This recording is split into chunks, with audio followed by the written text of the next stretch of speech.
Kita akan membahas investing activities. Ini bagian dari financial statement analysis. Ini khususnya adalah di bagian accounting analysis ya. Setelah kita kemarin belajar financing activities, hari ini kita belajar investing activities, dan kemudian akan dilengkapi kemudian dengan operating activities.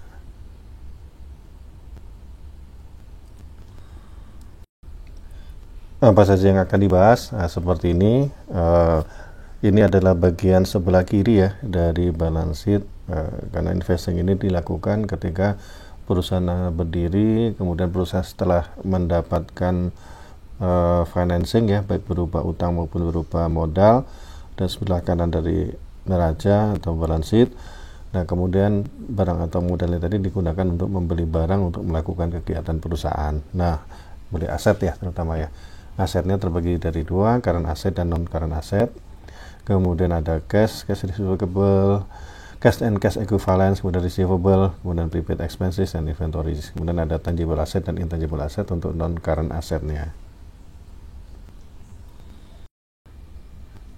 Secara ringkas barangkali inilah yang akan kita lakukan untuk menganalisis investing activities, yaitu dari current asset, kemudian long term asset. Ada tadi ya sudah disebutkan cash equivalent, receivable, prepaid expenses, inventory. Kemudian long term ada untuk leasing, apakah ada kapitalisasi dengan expensing, financing lease dan operating lease, terus ada valuation analysis dan seterusnya. Dan juga untuk ketika IFRS, kita menggunakan IFRS, maka prinsip dari fair value juga harus digunakan. Nah, gambaran dari aktivitas perusahaan adalah ketika perusahaan ini ada di sini ya. Ketika misalkan awalnya dari sini, perusahaan telah mendapatkan financingnya, baik berupa kewajiban maupun berupa modal, kemudian membeli barang atau jasa. Barang atau jasa ini yang kemudian selanjutnya untuk dijual atau dilakukan aktivitas untuk mendapatkan pendapatan buat perusahaan. Nah, ini ya. Jadi di sini holding atau manufacturing ya, setelah membeli barang atau jasa, holding atau manufacturing dipegang untuk dijual atau dipegang untuk dirakit atau diolah. Ini akan menjadi inventory yang siap untuk dijual, kemudian akan menjadi sales, kemudian menjadi piutang, kemudian akan ada penagihan, kemudian menjadi cash, dan kemudian balik lagi ya, begini seterusnya. Nah, sehingga investing activities ini meliputi di sini ya, purchases of services, inventory-nya, receivable-nya, cash-nya ya, barang-barangnya ya. Nanti untuk yang operating kita akan melihat bagaimana pengakuan atas sales dan seterusnya ya untuk kegiatan-kegiatannya. Yang pertama adalah aset. Apa itu aset? Yaitu resource atau klaim terhadap resource yang akan dijual, akan diperoleh atau digunakan oleh perusahaan. Jadi ini ada manfaat ekonomi ya yang dimiliki oleh perusahaan. Bagi jadi dua, itu current dan non current. Current itu short term ya. Ini akan digunakan dalam waktu 1 tahun dalam operasi perusahaan atau satu business cycle ya kan. Kadang ada business cycle yang lebih lama dari 1 tahun. Nah, ini terdiri dari cash dan equivalence, gitu. Disebut account receivable atau receivable ya lebih lengkapnya ya, karena receivable nanti ada account receivable dan other receivable ya. Kemudian inventory, kemudian prepaid expenses. Nah, yang non current atau long term asset itu akan digunakan atau manfaatnya lebih dari 1 tahun ya kan, atau lebih dari 1 operating cycle dari perusahaan. Yaitu ada fixed asset, deferred type, ada intangible, kemudian ada deferred charge. Nah, ini dari sisi pembagiannya dan dari sisi definisi dan ininya ya, dan masanya ya, waktu masa manfaatnya. Kita mulai dari current asset. Yang pertama adalah cash dan cash equivalents. Ini biasanya disebut juga dengan liquidity ya.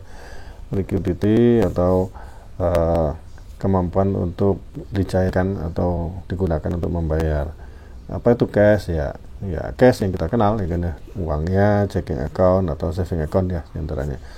Yang berikutnya adalah cash equivalent. Ini karena kalau kita simpan dalam bentuk cash, itu tidak menghasilkan sama sekali ya, tidak ada bunganya, tidak ada imbalannya, sehingga cash ini merupakan opportunity cost ya, sehingga seringkali perusahaan itu memanfaatkan cash equivalent. Jadi investment yang jangka pendek dan sangat liquid ya, terutama saat sekarang ini ya, sudah teknologi sudah canggih, dunia keuangan sudah sangat maju, sehingga tidak menghalangi transaksi saham maupun obligasi atau apapun ya yang bisa sangat liquid ya.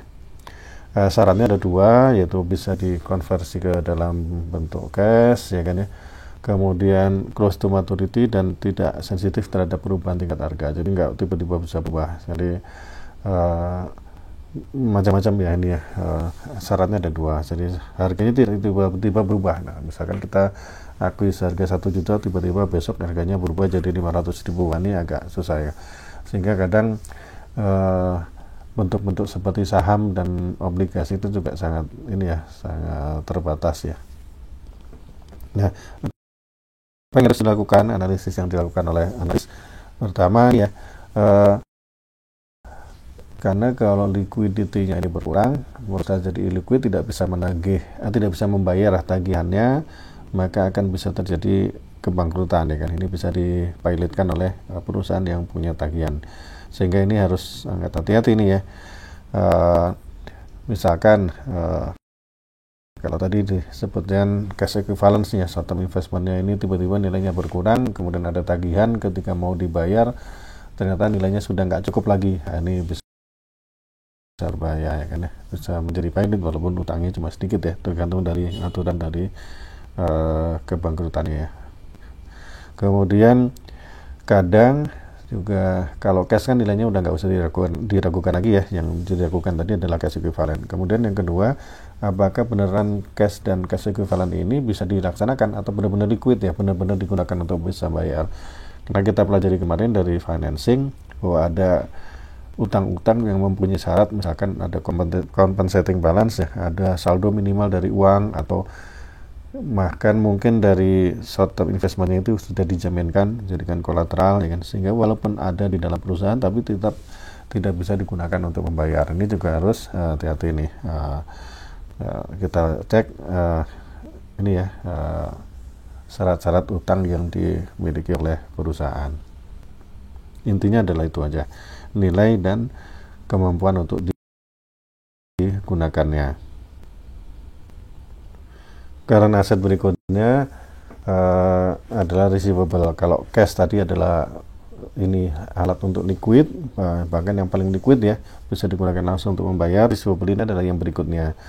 Receivable ini adalah jumlah yang terutang ya, yang kita punya ya, yang atau kita punya tagihan kepada orang lain karena dari penjualan atau ini ya, penjualan barang dan jasa kita, atau kegiatan yang kita lakukan, atau kita meminjamkan uang. Jadi macam-macam ya, kita sebutnya masih macam-macam.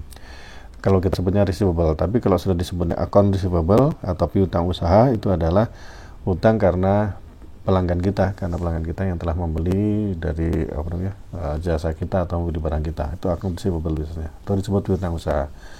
Nah, kalau notes receivable ini biasanya adalah kaitannya dengan financing ya.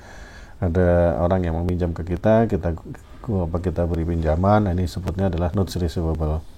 Kemudian sebenarnya ada receivable yang lain yang barangkali tidak terkait dengan usaha, tidak terkait dengan financing. Nah, itu bisa digolongkan dengan yang lain-lain lagi ya.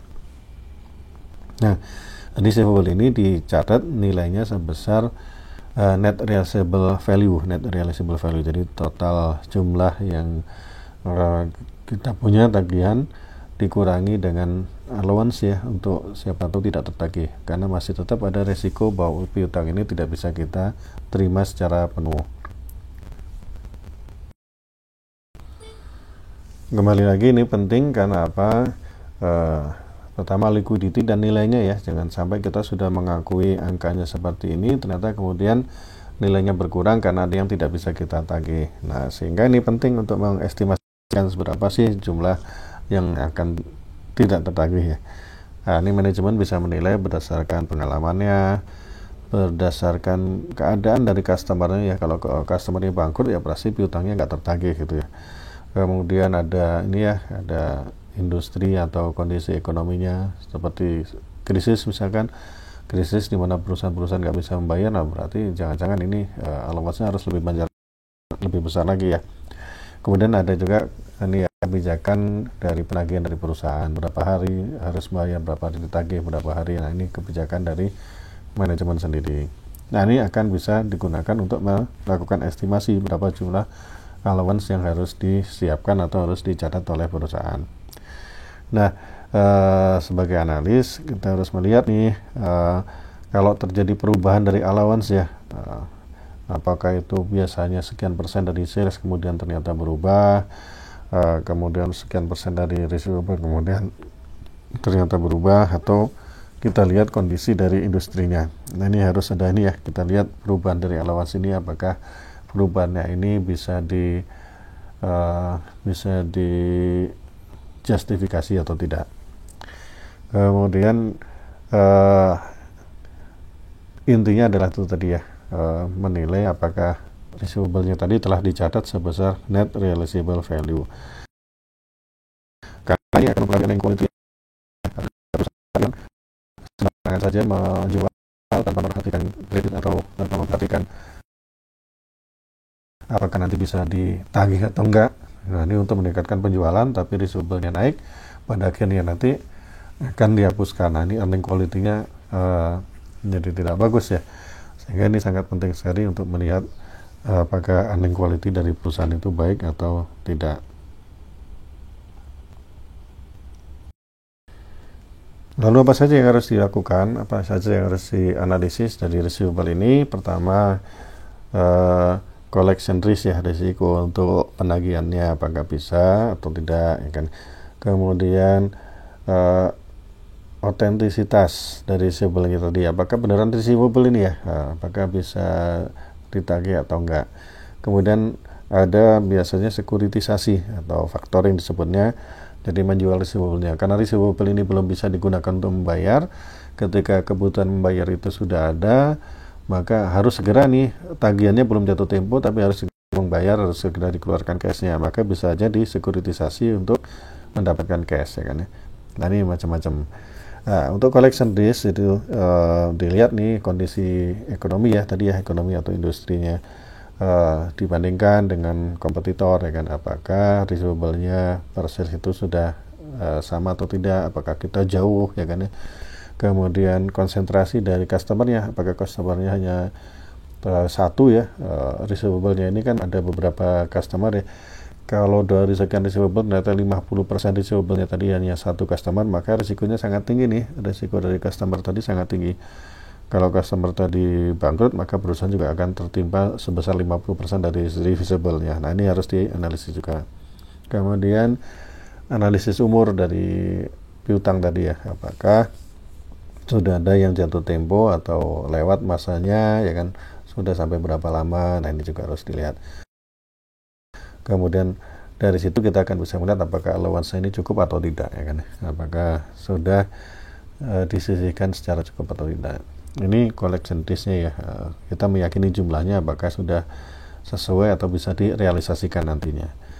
Kemudian yang kedua tadi sudah disebut authenticity, apakah ini ya kebijakan kredit dari perusahaan, kebijakan pengembalian, kalau barang sudah dijual apakah bisa dikembalikan. Nah kalau bisa dikembalikan nanti receivable-nya jadi hilang dong kalau barangnya dikembalikan, dan seterusnya. Ini apabila ada kontingensi dari receivable.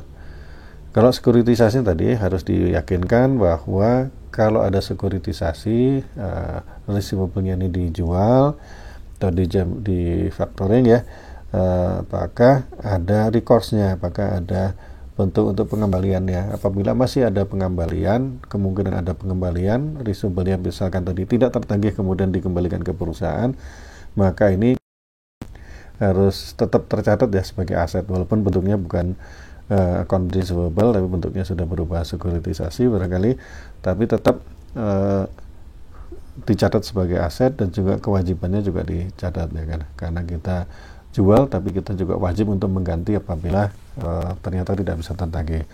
Nah kalau sudah tidak ada recourse-nya, tidak mungkin ada pengembalian, ini bisa kita hilangkan dari balance sheet receivable-nya, langsung jadi cash saja.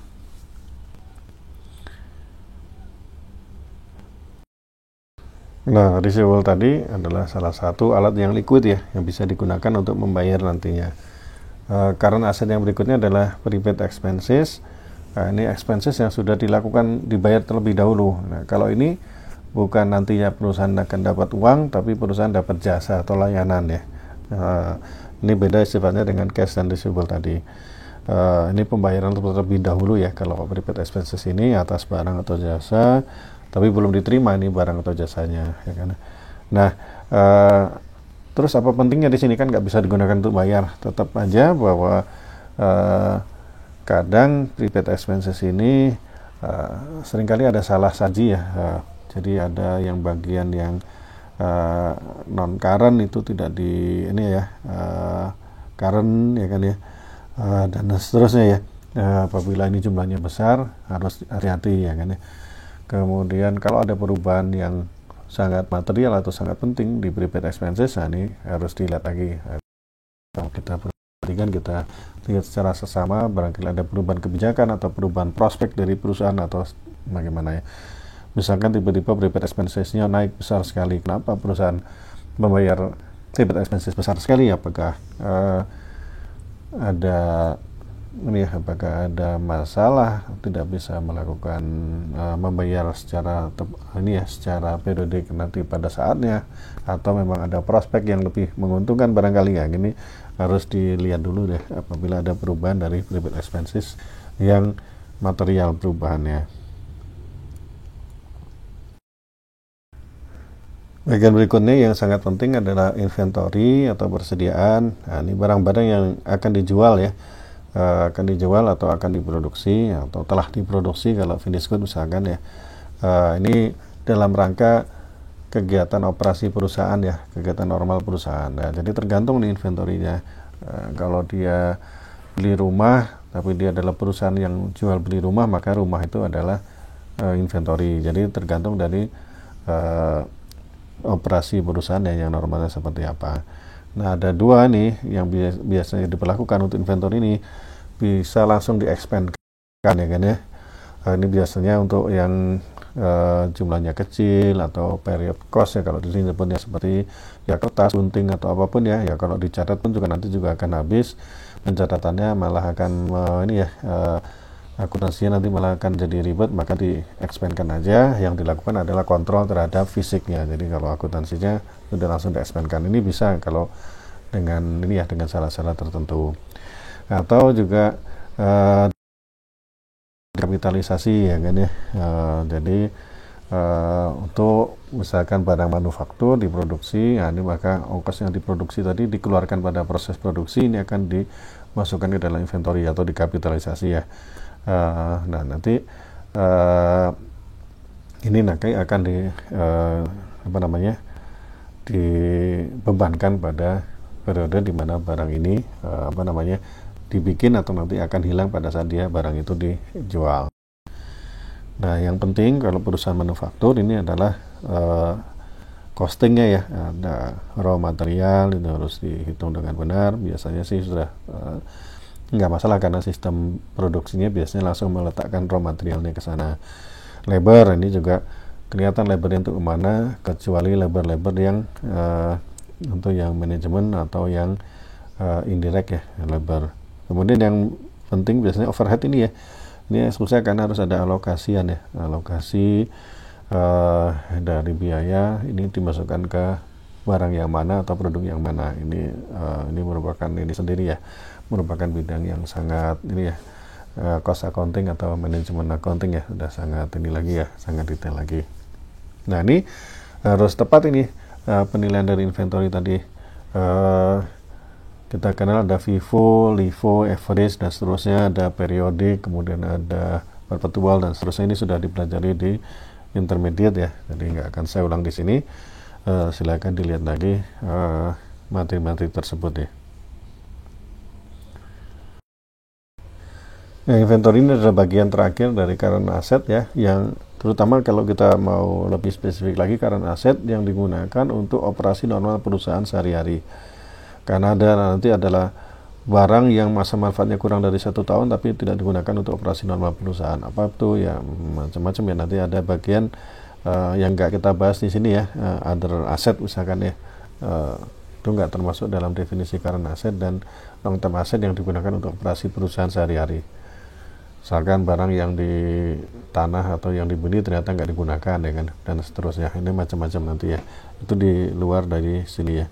Nah, kemudian non current aset yang manfaatnya lebih dari 1 tahun ya kan ya, generate ini ya, pendapatan lebih dari 1 tahun atau mereduce biaya lebih dari 1 tahun ya kan, atau 1 business cycle ya. Ada 2 macam sebenarnya, tangible dan intangible, tapi kemudian ada juga tambahan ini ya, deferred charge ya. Tangible ini ya kelihatan ya kan ya, ini berupa bangunan, gedung atau pabrik, peralatan ya kan, dan seterusnya. Kemudian yang intangible itu adalah paten, trademark, copyright, goodwill. Kalau deferred charge itu yang ini ya, research and development sama natural resource ya, deferred charge ini. Kita udah beli, kita udah ini untuk mendapatkan ini, tapi bebannya kita kapitalisasi dulu, kita deferredkan, kemudian kita amortisasi, itu yang deferred charge. Nah, untuk tangible ini ada hal-hal yang harus diperhatikan, yaitu kapitalisasinya. Untuk proses untuk mencatat ya, kalau beban itu biasanya biaya kita keluarkan itu biasanya harusnya langsung di-expand-kan. Nah, kenapa ini harus dikapitalisasi? Nah, ada syarat-syarat tertentu, misalkan jumlahnya yang besar, masa manfaatnya lebih 1 tahun, dan seterusnya ya. Ini kita sudah pelajari juga di intermediate. Jadi ini harus sesuai dengan definisi dari non current asset atau tangible asset tadi. Ada juga misalkan barang yang lebih dari 1 tahun masa manfaatnya, tapi nggak ini ya, nilainya nggak seberapa, misalkan gunting atau apa ya, itu masa manfaatnya lebih dari 1 tahun, tapi kalau dicatat sebagai non current asset atau tangible asset ya akan sangat ini sekali ya, sehingga karena toh nilainya juga kecil ya kan, sehingga harus kita perhatikan kebijakan perusahaan di sini ya. Kemudian setelah dikapitalisasi, alokasinya ya. Kapitalisasi kan mengubah dari beban jadi aset. Nah, terus kapan jadi beban, kapan jadi expand ya.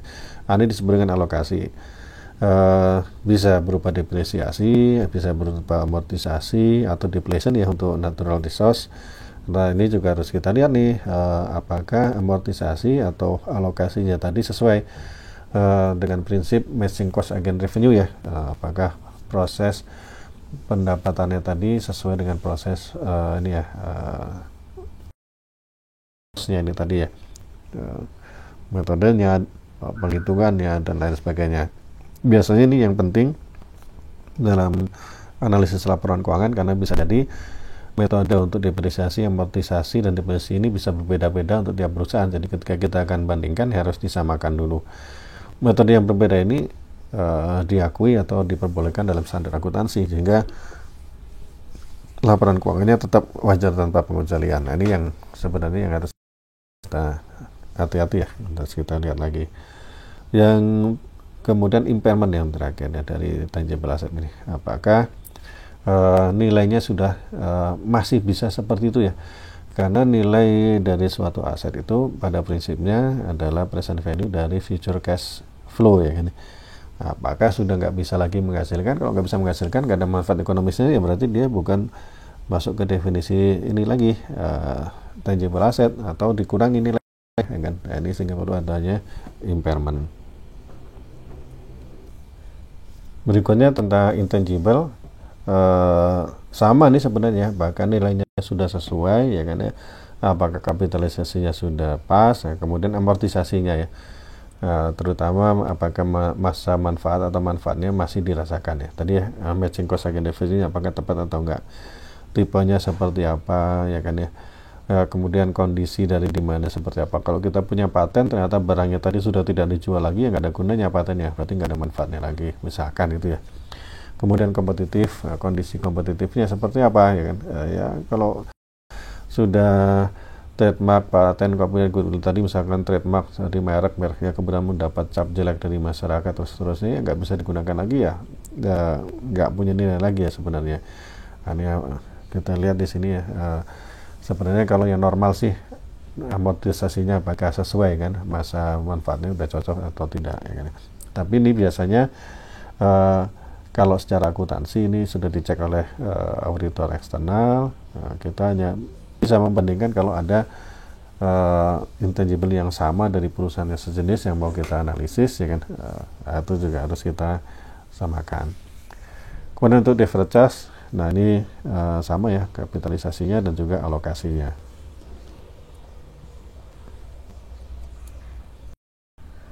Nah, yang terakhir adalah masalah valuasinya ya, analisis valuasinya, terutama di IFRS ya.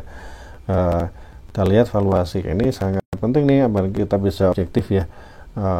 Kalau yang prinsip akuntansi yang tradisional, bahwa kita harus menekankan objektivitas, ya kan, konservatisme, dan kemudian apakah uangnya ini sudah dicatat sebesar yang kita investasikan.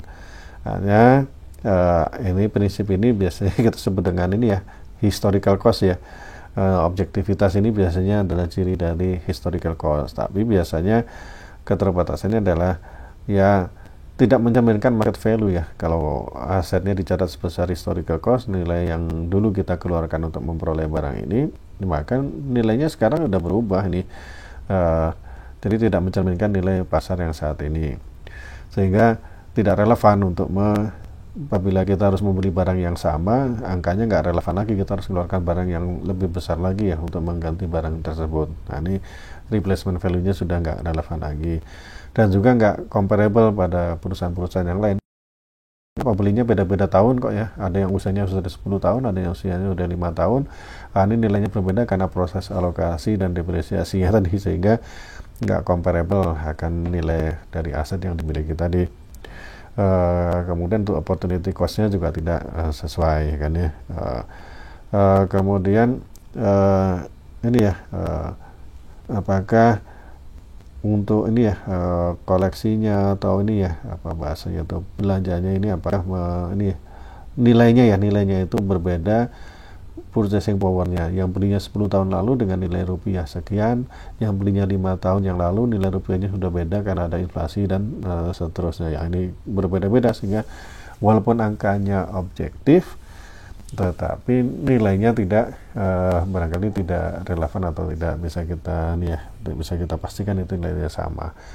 Nah, kalau barang-barang yang rusak jelas ya kan, kita harus impairment ya, barang-barang yang sudah tidak lagi ya, sudah tidak bisa menghasilkan gas lagi, maka kita bisa melakukan impairment. Nah, impairment ini harus dicek juga ya, apakah udah cocok nih jumlahnya, apakah sudah tepat waktunya, ya kan, apakah efeknya terhadap income sudah disajikan dengan jelas, ya kan ya. Ini kalau untuk impairment atau pengurangannya. Kalau untuk ini misalkan tadi ada kenaikan nilai dan seterusnya, nah ini biasanya di fair value accounting ya, kita harus lihat nih apakah bisa kita catat ini kenaikan nilainya. Kalau di akuntansi GAAP, kenaikan nilai tidak bisa dilakukan ya kan, kecuali kita lakukan revaluasi aset. Nah, untuk fair value accounting ini, nah revaluasi ini apakah bisa kita lakukan atau dilakukan dengan tepat, waktunya tepat, apakah tidak ini memberikan efek yang terlalu besar kepada aset, atau gimana nanti efeknya terhadap income dan balance sheet perusahaan. Ini harus dianalisis ya oleh analis ya, ketika perusahaan melakukan evaluasi atau menerapkan fair value accounting.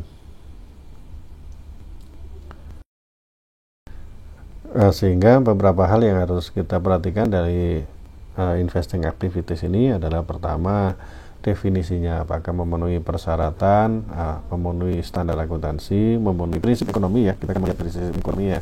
Kemudian apakah dinilai dengan tepat, apakah realizable value-nya tepat dan net realizable value-nya diukur dengan tepat, ya kan ya. Apakah kemudian dialokasikan secara tepat untuk ini ya, yang sudah dikapitalisasi tadi, ya kan ya. Kemudian apakah penerapan prinsip fair value-nya tadi juga sudah tepat. Nah, ini harus kita lihat di aset ini, sehingga kita bisa tentukan nilai aset dengan pas, yang tentunya kalau ada kelebihan atau kekurangan ada efeknya nih, baik di kewajiban, di equity maupun di income statement nantinya. Demikian, semoga bermanfaat dan barokah buat kita semua.